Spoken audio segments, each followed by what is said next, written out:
प्रयत्नस्य वैशिष्ट्यम्। एकं बृहत् पात्रम् अस्ति।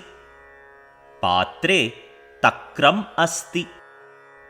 पात्रे मण्डूकद्वयं पतति। पात्रस्य विशालतां दृष्ट्वा एकः मण्डूकः चिन्तयति, अहो, पात्रं बहु विशालम् अस्ति, कथं वा बहिः गच्छामि इति। सः मण्डूकः तरणं करोति। किञ्चित् एव प्रयत्नं करोति। पात्रतः बहिः गन्तुं न शक्नोमि इति निश्चयं करोति। तरणं स्थगयति। तत्र एव मरणं प्राप्नोति।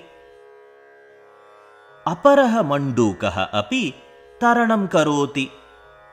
मरणपर्यन्तं प्रयत्नं करोमि इति निश्चयं करोति। निरन्तरं प्रयत्नं करोति।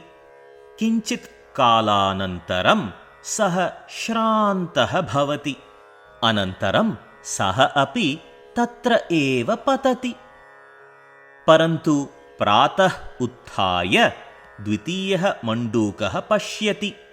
सः उपरि प्लवते। कथं प्लवते? यदा तक्रपात्रे द्वितीयः मण्डूकः निरन्तरं तरितुं प्रयत्नं कृतवान्, तदा तस्य अधः नवनीतम् उत्पन्नम् आसीत्। नवनीतस्य प्लवनस्य कारणेन तस्य उपरि एषः मण्डूकः अपि प्लवते स्म। यः निरन्तरं प्रयत्नं करोति सः एव विजयं प्राप्नोति।